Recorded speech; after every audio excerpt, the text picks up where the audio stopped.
Alongside Katie Windham, I am Austin Hannon, and this is BamaCentral's Just a Minute. Katie, SEC Media Days just wrapped up last week. We all four were there for BamaCentral. Not too surprising, but for the first time since 2015, Alabama was not picked to win the SEC championship.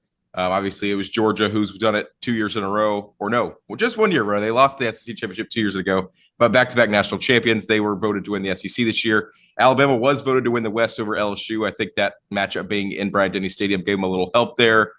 We had a couple mentions about Vanderbilt, which I kind of want you to talk about a little bit, what happened there, where people just messing around. But were you surprised? Do you think that Georgia earned that right to finally be picked as potential SEC champions after winning back-to-back national championships? I was not surprised at all. I mean, obviously, people generally don't go against Nick Saban and Alabama in the preseason, since this is the first time in almost a decade Alabama hasn't been picked. And, almost rightfully so. The SEC media got Chuck Dunlap sent out the thing, and I think only 9 of 31 or 30 years the media has predicted it right.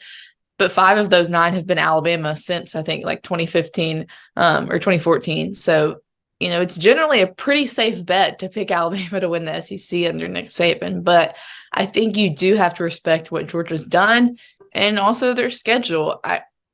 I will be shocked if Georgia at the minimum is not in Atlanta for the SEC title. I just don't see them having more than one loss in the regular season.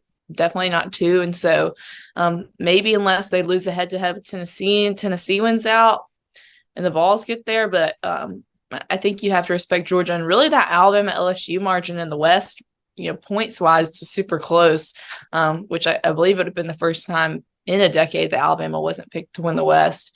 And so, there's so many questions around Alabama. I think a lot of people recognize if you have that one piece in place, the quarterback, you have everything surrounding him that's going to work out really well. And so if Alabama can get that figured out, they'll be back in Atlanta, and I think have a good chance to win.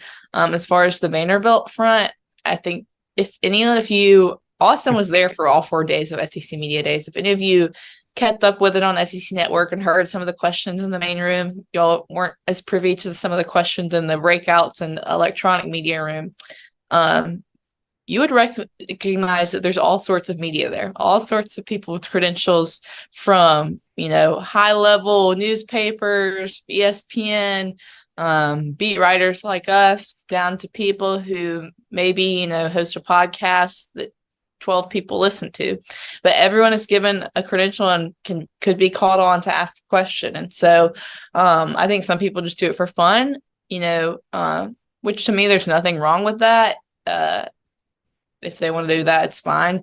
I don't think anyone genuinely believes Vanderbilt could win the SEC. I mean, what a story that would be, Austin. If the Doors end up in Atlanta, win the SEC, that'll be made into a movie, So I think that was just people having some fun or not taking their votes very seriously. But kind of what are your thoughts on the polls? Do you think the media, including ourselves, got it right? Yeah, I think you brought up an interesting point with the Georgia-Tennessee game. That like Alabama LSU, I mean, those are probably the 2 games this season that might decide who ends up in Atlanta, depending on if Tennessee, can win out otherwise, right? Because like you mentioned, you don't think Georgia's going to lose more than one game if that is the one they lose. So they're going to have to go to Knoxville. The game being at Neyland Stadium this season could be difficult for them. We've seen teams have trouble in the past couple of years, including Alabama last year there. So that could be a challenge. And, of course, I mentioned this somewhere about a week ago. The last 2 times that Alabama was not picked to win the SEC, they ended up winning the SEC and the national championship, that being in 2012 and 2015. So not the end of the world if you're an Alabama fan listening to this. Just because they're not picked to win the SEC does not mean that they won't do it and more. So for Katie Windham, I am Austin Hannon. This has been BamaCentral's Just a Minute. Thanks for watching.